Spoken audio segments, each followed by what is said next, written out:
Korang tengah pregnant ke? Korang tahu tak apakah kepentingan air ketuban sewaktu korang tengah pregnant? Sebelum jangan lupa follow dulu TikTok Dr. Mimi, save dulu video ni, nanti hilang. Fungsi air ketuban ni korang banyak. Salah satunya adalah ia dapat memberi perlindungan dan menjadi seperti cushion kepada baby. Jika berlaku hentakan, air ketuban akan membantu untuk absorb hentakan tersebut. Selain daripada tu, fungsi air ketuban juga adalah memberi nutrisi kepada baby. Korang tahu tak, pada usia 16 minggu ke atas tu, dalam air ketuban ni ataupun kandungan dia adalah protein, elektrolit, garam-garam ataupun dia ada juga sumber vitamin. So dia boleh membantu dalam pertumbuhan bayi.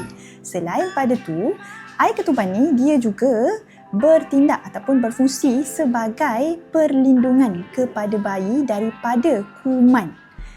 Ia antimicrobial. Ada kata kalau ada kuman, dia boleh membantu untuk membunuh kuman.